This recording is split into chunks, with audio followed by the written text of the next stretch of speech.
Welcome to the Endurance Horse Podcast, where endurance riders from all across the globe gather, sharing their stories, goals, and progress as they train for and compete in endurance events at every level. So kick off your shoes, pull up a chair, and listen as we gather around the virtual campfire and listen to friends from across the world.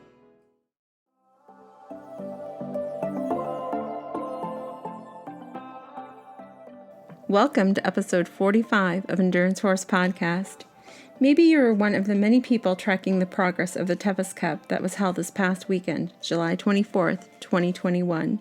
Per usual, the Tevis was held under the last full moon in July. This moon is often referred to as the rider's moon, and it is under this moon that the annual Tevis Cup is ridden. This was the 66th annual riding of the Tevis Cup, and once again this year, riders had to deal with smoke from wildfires. Tevis has often been called the granddaddy of them all and has inspired endurance events all across the world and even as far as Australia, where the Tom Quilty Gold Cup itself was inspired by the Tevis Cup. Tevis, unlike the Quilty though, historically is held at the same venue every year, and although there may have been some slight changes on the trail over these last 66 years, many of the milestones have always remained the same since 1955. Although many people think of Tevis as a ride with a lot of climbing, and this is likely due to the world-famous Cougar Rock photos that we see online and in print all across the world. Actually, the numbers of climb are pretty large. It's 17,000 feet of elevation gain, but there is also over 21,000 feet of elevation loss during the Tevis Cup. The Haggin Cup is awarded to the rider whose horse is in the most superior physical condition of the first 10 horses who cross the finish line. When listening to the vets present the Haggin Cup this year, I was really touched by the practicality of which the vets said they used to judge the Haggin Cup. And it was simply put that it was the horse who the vets felt the most comfortable saying, that's the horse I would get back on and go do the trail again, or get back on and take back out the next day. So it was the horse that had the most health, the most vim, the most vigor, the most spark left, and was ready to go. I did ask about conditioning to a few of the riders, and one of the most common themes I heard again and again was that if you're going to ride the Tevis, you need to ride hills and more hills. And the common thread also seemed to be not at speed. So some trotting, but often walking, because some of I won't get into it. That's in the interview, right? So here we go. Without further ado, I bring to you episode 45 of Endurance Horse Podcast, the Tevis 2021 Haggin Cup winner, Dr. J. Mero.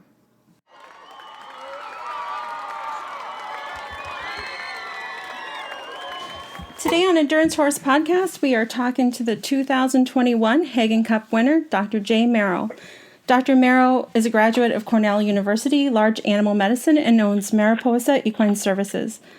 Dr. Mero is also a contributor to the Horse Equine Innovators podcast. We will provide a link to that in your show notes. And so, I always ask, how did you get into horses? I know that seems a far leap from Haggin Cup, but I think it's something that's pretty interesting to know how everybody got in. I am one of those that I'm that every little girl who never grew out of the dream of, riding and owning horses. Every little girl who dreamed of being a horse doctor. And I pinch myself every day that it never stopped for me. It didn't become about boys or makeup or, any Barbie dolls or anything else. It was always horses. So I have an unusual background that basically grew up in suburban New Jersey and then spent summers with relatives.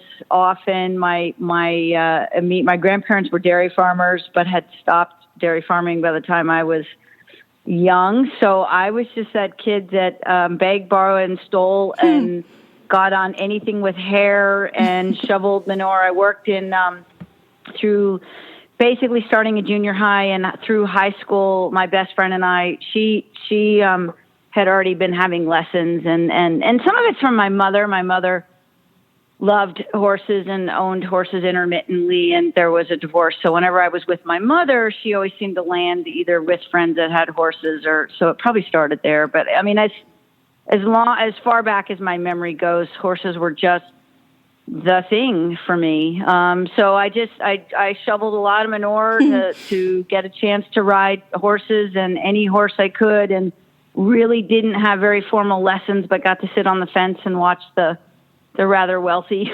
kids get their lessons. And so it was all just grit, and then just worked in barns in New Jersey all through high school, college, any chance I got. Yeah, I'd say the big picture was the dream never stopped for me.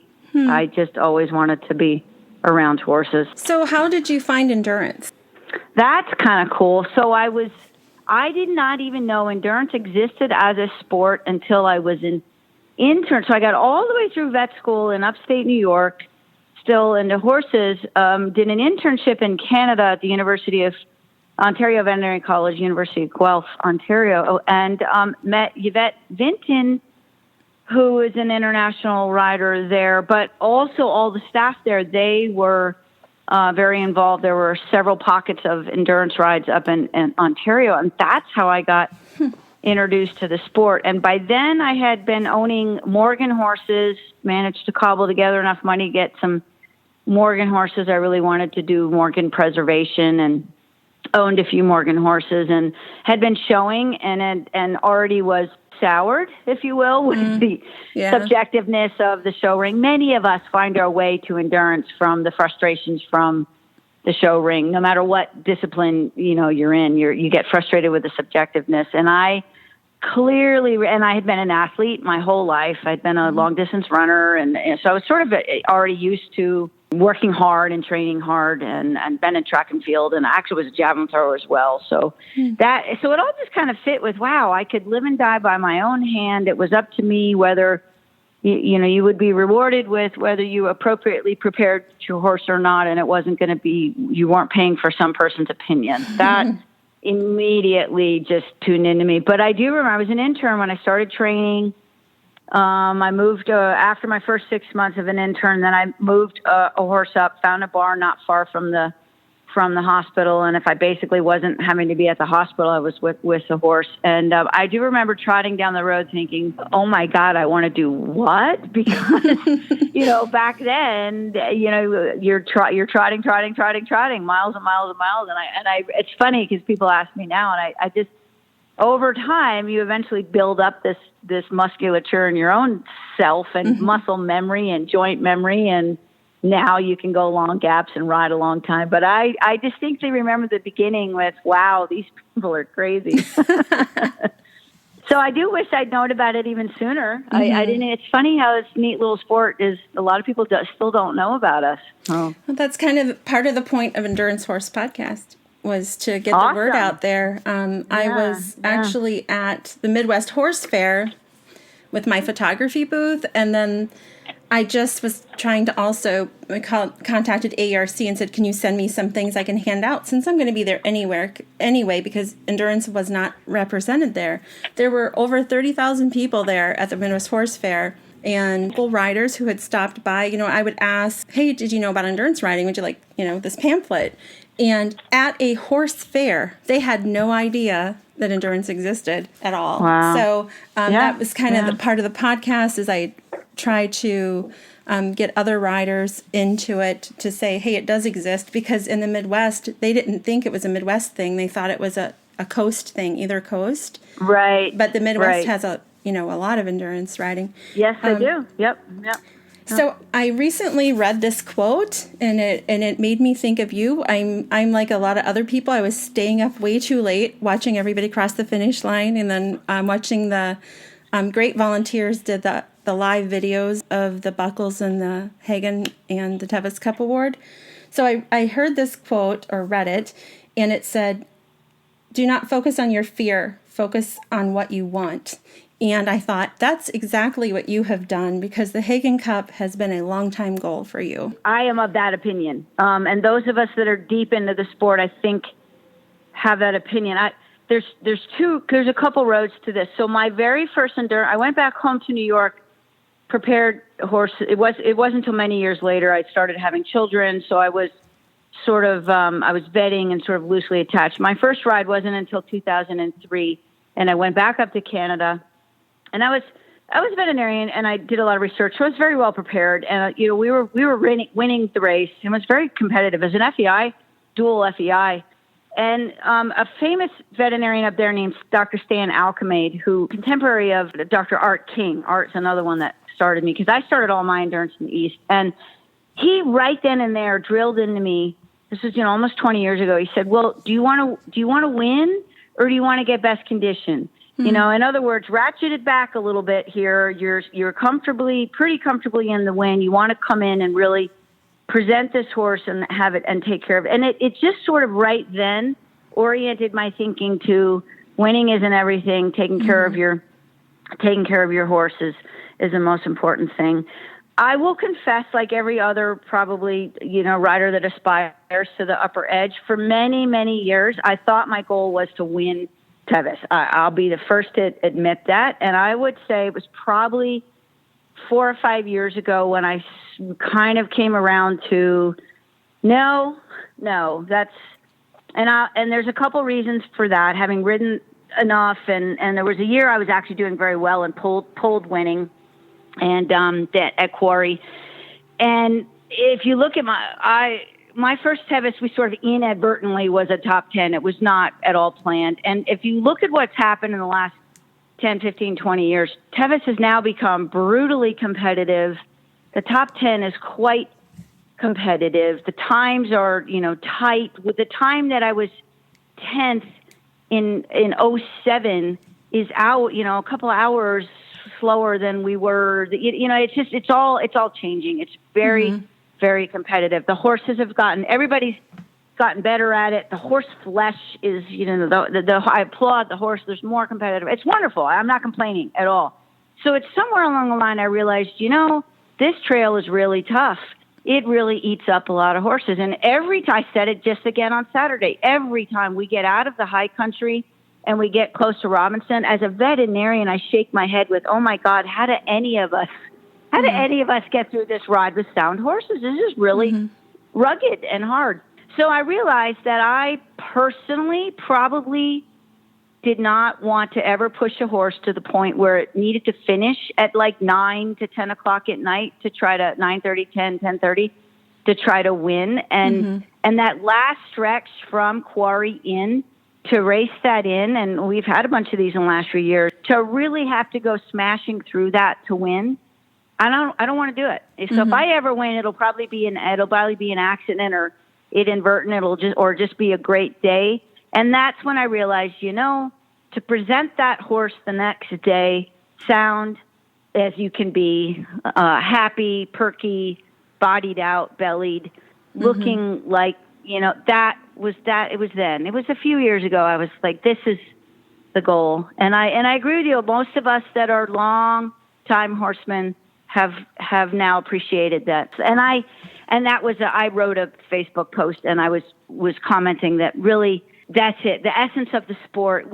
I'm so grateful. In the early days, we had some trouble. I wasn't part of it then. I was, I was probably just too young, but there was maybe some trouble. But early on, our 4 founders of our sport caught on to the fact that this is not the point to ride a horse to within an inch of its life, to make it look like beef jerky, to get 99% out of your horse to win. That's not what our goal is. Right.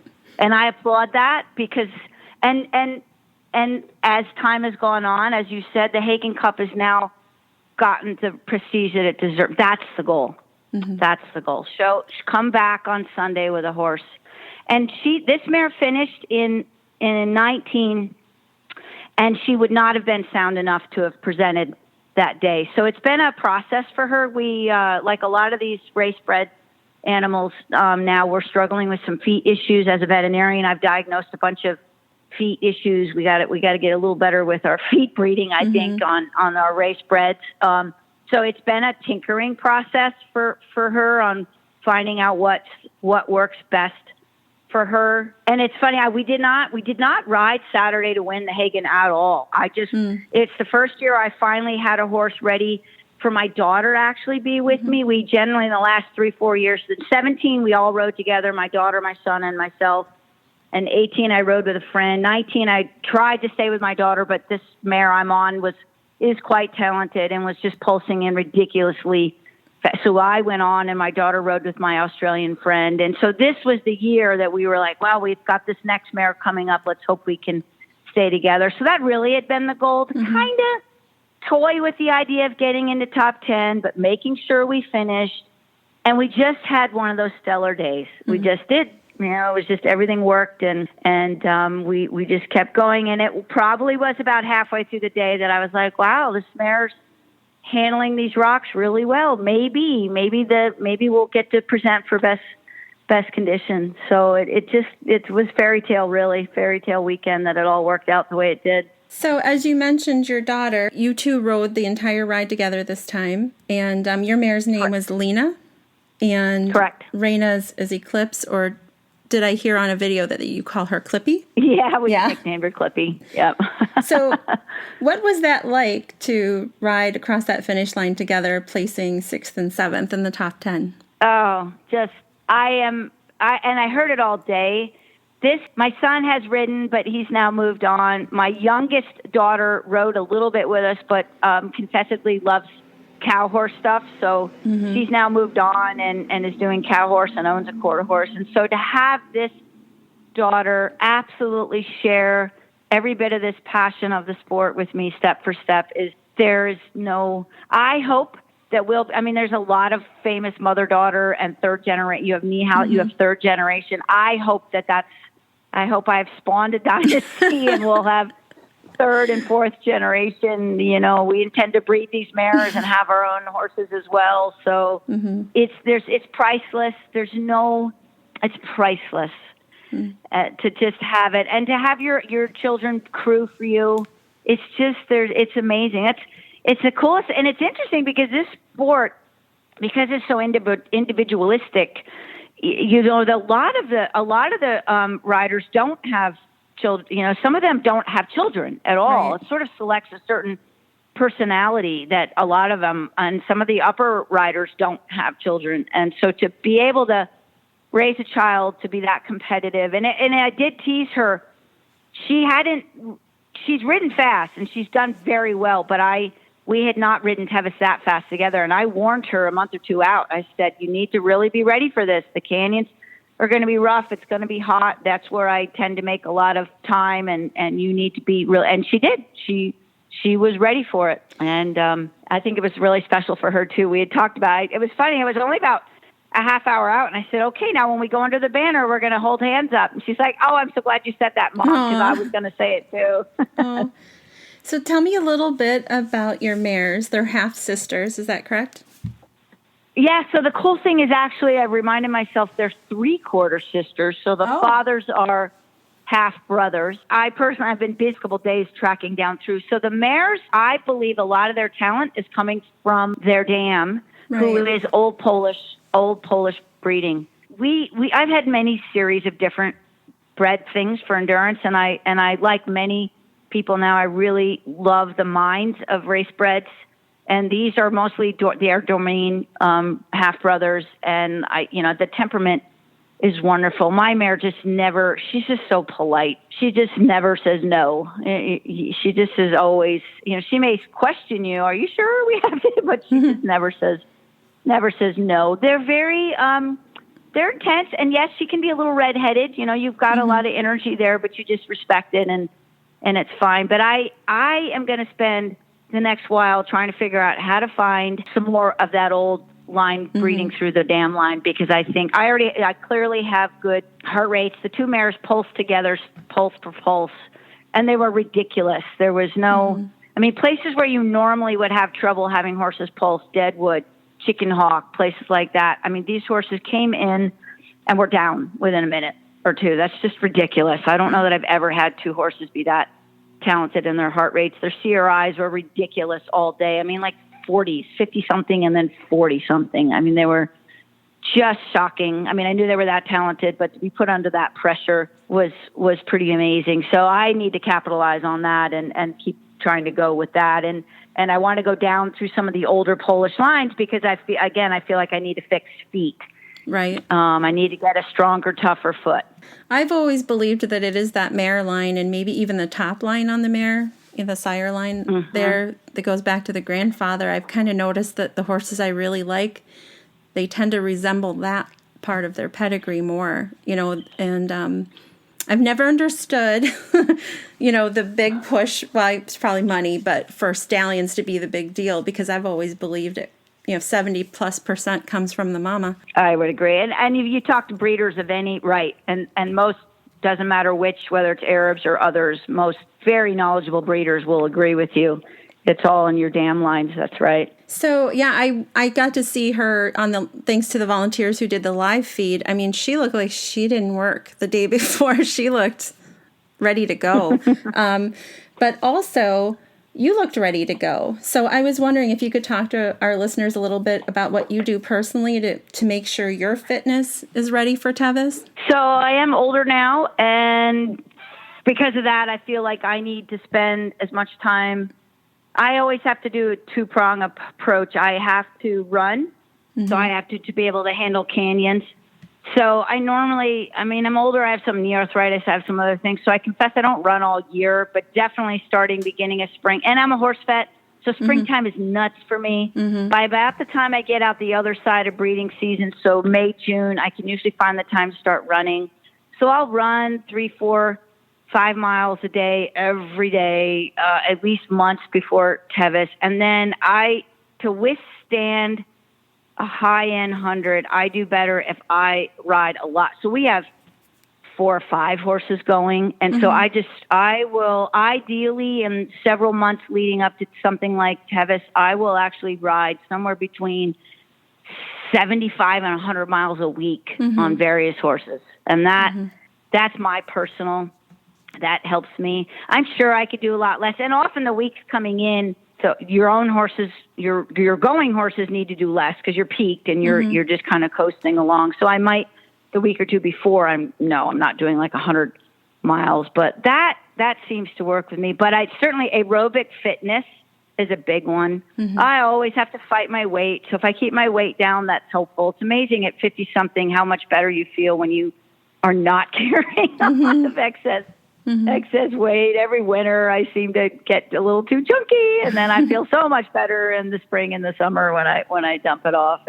It's funny, but yeah, I think to be a top end rider and really go at speed and to ask a lot of your horses, you need to be at a reasonable body weight and you need to be reasonably fit, because if you're going to be a hindrance to your horse, that's right. That's ridiculous. Right. You can make it so much harder on your horse. You need to be setting up there, not smashing down on their back. You need to be flowing with them, helping them.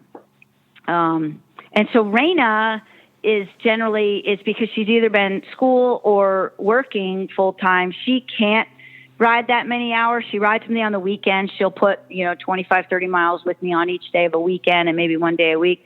But she will work out every day, and because she's 19, 20, she gets away with that. So, Endurance Horse Podcast mostly is about the stories and getting to know the people, which we've done. But I always get requests for people to get tips of actual nuts and bolts things. So, as we close up here, I had 2 questions for you, and one would be, and I think you're so qualified to answer this, is what is one piece of advice you would give to riders who might be riding LD now or 50s and they would like to try 100? What would be like your one best tip for them? First of all, I would tell them to do it. Don't be intimidated and do it. You don't think you can't, you can. And then the second piece of advice would be, so if you look at this mare's record, I hold to the old school that it takes 3 years to build a 100 horse. This mare was three years in the making. And that's it. And normally a lot of people like to go grab stuff off the racetrack because I'm sure a lot of us kind of talk behind the scenes. Yeah, you might be able to chop off a year, if you will. And this mare was, quote, hardened on the track. But for me, so you can maybe do 100 sooner. And we did. 19, I think, was her first 100. But you don't ask for this effort until many years in. So my big advice would be, yes, you can. Yes, you can. But 2, put the time in, the hours in, and not at speed. Go slow to go fast. Go slow earlier. I'm a big fan of one of the reasons there are many reasons we moved west, but I absolutely adore multi-days. And that's really my secret to prepping horses is many hours on trail doing multi-days, because I think that is what hardens the horse and the rider and tells you what. So if you can't do multi-days, then try to do a back-to-back 50, try to do, and when we don't do them, I'm known at home, like we don't do LDs because I can do all the LDs I want on my own mat. Like we routinely do LDs at home. So it would not be uncommon for us to do several 25 milers back to back to back, 2 or 3 days in a row over a weekend. Like if there's nothing that's strategically placed to use an event to get a horse ready, we'll do that at home. So the last question I had for you was specifically towards Tevis. So if somebody has done hundreds before, but maybe they live in Kansas or somewhere where it's very flat, how would you suggest that they train for the heat and the hills? So I still use even though I live in the mountains and train in the mountains, I still do what we call interval days, where I'm a big fan of putting depth in a horse by doing, again, I was an athlete and I hated interval days on the track, but it's the concept of putting an animal in anaerobic or increased oxygen debt. So you're running a horse up to where their heart rate gets up to 200 for a certain period, a brief period of time, and then you drop them down. My worry, I have some friends that do this. They'll go out and do it on like flat tracks or very slight inclines. I'm afraid I'm going to blow something on a tendon. That scares me.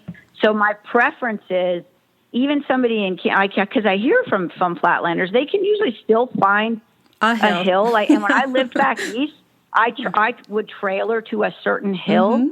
And as long as it's like even a quarter mile is probably not, if that's all you got, that's all you got. But if you can find something that's a half mile, a mile, I would, that's what I do. I start trotting up, and then we're going to do a canter up, and then it's still rare for me to really put a horse flat out. I don't. You generally, if that hill is steep enough, you'll get the heart rate up to 200, and you're gonna go up that hill, and then you're gonna come down the hill, and and if it's a mile, I probably do 4 or 5 repeats of that after I've adequately warmed up, and then I'm gonna adequately warm down. That would be a secret. That would be how people could get a horse ready for something like Tevis. And again, that would be on a horse that's already legged up and fit, right? For sure. For sure. Well, and the cool thing is, even if, let's say your horse is not its 3rd year, it's 1 or 2 year, then what you do with something like that is you just trot. You trot up the hill, but you don't ask for the heavy duty running up a hill until they're legged up enough. Exactly. Could you talk a little bit about what it was like and what that ride was like at night and coming across the No Hands Bridge? We figured out early on that my mare also, like, she's so dependable. You don't need anything, like not even glow sticks. So I was at Francisco's with her the first year, and I had glow sticks on her breast collar, and the volunteers noticed that they hadn't even been popped yet. And they're like, "Oh, let's snap these and we'll get these." And I'm like, "Okay, sure, fine. And we started to go over the edge to go leave the hold and go down in the dark. And the mare was like, "Whoa, what is that?" And she's throwing herself backwards, and she's blink. And I'm like, "Oh, okay, you don't jump off, rip them all off, take them off." And she shakes herself. She's like, "Thank you." And off we go. And so she is there are, my daughter likes to ride with glow sticks. This mare is just, and I've had the privilege most of the ones I've been on, I've had the privilege of being able to turn off the light. The one year I rode with all my kids, I did use a red light because I think it was just, generally if I used anything, it would just be red. But this mare, just is like, I got this. And you went there, and there's horrible periods of still very rough trail, and you just sit there, and she'll slow down when it's terrible and pick her way through it. And then she, she just picks her way back up. Okay, we're trotting now. And I mean, there was maybe one or two there are a couple places where there are some crisscrossing trail where a horse is following the trail. Like you had to guide her through a couple places. Like I could see where they were glow sticking and there were trail intersections. But to be able to just sit up there and trust this horse and the pitch, because when you're riding that fast, you generally don't get that moon. It doesn't help you at all. It doesn't come up over the ridge until you're almost done. So you're just in the dark, and the whiteness of the path sometimes show up a little bit, but I tell people this all the time, it's magical to just be with your horse and trust them. And it is not, it's crazy. I mean, you come down into some of these turns on the canyon edges, and it is just black. Like you cannot see your hand in front of your face, but the horse is like, I got this. Let's go. Just, go with me. It's really neat. It's indescribable almost. It's amazing. What was your favorite part of this ride? Oh boy. This year there was only one part where I was feeling myself sort of tore up a little tired. That was actually after midway through the California loop. And then it was all good. We had one Robinson Flat. She was a little flat. She was not wanting to eat as much as she wanted. So then I spent the next section between then and Last Chance a little like worried about her, but she was perfectly, she was fine. I don't know. I don't like the canyons. Nobody does. That first canyon is really just a booger. The high country is always beautiful, always. Of course, this year it was smoky. It was interesting how smoky it was. I love how the mare just goes hop, hop, hop over Cougar Rock. So I was leading my daughter, and we had another friend with us briefly, and we were just behind another group who all, this happens to horses sometimes. You're coming up to Cougar Rock, and so many people are taking the bypass now. I go over always. We always go over. Mm-hmm. And, so she sees these 5 or 6 horses go the other way, and I'm like, nope, sis, we're going this way. Mm-hmm. And she reorients and like, okay. And then you're hop, hop, hop, and you're up and over. I mean, maybe that. I don't know. The fact that it was always, my favorite part was always the fact that when I asked her to do something, or I asked, she did it. And then, the other thing is when you aren't a good horse, you're not kicking it. Like I said, in the dark, in the finish, when she would walk, she's done through the bad terrain. She picks herself back up and like, okay, we're trotting now. It isn't, I'm so damn tired, I just want to walk all the way to the finish. She wanted to keep going. She had that much, left in her. That's such a cool feeling. Late at night, that late, you're approaching, 10, 11 o'clock after you've been in the saddle since 4 a.m. I mean, that's just so cool. Mm-hmm. There's one thing that I thought of to ask you, because you brought it up a little bit. I don't want to regret not asking you. So you spoke to the point of tapering, which I imagine you also got from your long distance running background. But sometimes when I see people conditioning, even for a 50 or something, and they seem to never taper. So could you just speak to what tapering is and how you would taper before a ride like a 50 or any 100? So the trouble with the horses is, I will be very upfront and honest. Most elite horses are a tie-up waiting to happen every step, and this mare will tie up. So you have to find that bubble, if you will. And she couldn't even start nationals because I had some tie-up trouble with her before nationals. So I was on edge all the last month or so leading in. But so normally we will train quite hard until maybe 2 to 3 weeks before a big 100. Mm-hmm. And then say at maybe about 2 weeks before a big 100 is probably going to be our last long ride, that 2-week weekend. And then, so that's that last 2 weeks for us is where we're really tapering in. And so no more 25s. They probably did 12s and 13 milers, long warm-ups, some a little bit of speed work, if you will, not running hard, but some at speed and then down. And then when you have a tie-up horse, like you can't go for 5 days. Like they have, this mare never had more than 2 days off. And in that last 2 weeks, she worked in week 2 before the ride. She worked at least every other day. And then I will say, the Sunday before Tevis, she had a 10 miler. Monday she was off. Tuesday before Tevis, from Tuesday, Wednesday, Thursday, Friday, she was rode every day because I did not want to have a tie-up. Now, by that, it meant it was only like 5 to 8 miles every time. But it would have a long warm-up, several miles of some nice at-speed work, and then a nice long warm down. So that's still an example of tapering, though, because you're not doing long rides anymore too much. You would never do an interval workout in your taper period. So tapers generally are like 2 to 3 weeks, depending on who you're talking to. And I think that's really helpful because maybe people that don't have a running background wouldn't know. Maybe they wouldn't know that, and that might be a key that somebody really needed to hear today. So I thank you for sharing that with me. Well, Jay, it's been an absolute honor to talk with you. It was a wonderful thing to see how much spirit your mare still had the next day, and absolutely congratulations. Oh, thank you so much. And I know you're a busy lady, and I know you're back to work already, so I should probably let you go and get your day started. It was so much fun. And I thank you for spreading the word. I think this sport should, we need it to grow. It's just a really wonderful option for people that own horses to do this. All right. Thank you so much for the opportunity to have a chat. It was great. Thanks, Jay. It's been a pleasure. Bye now. All right. Bye-bye.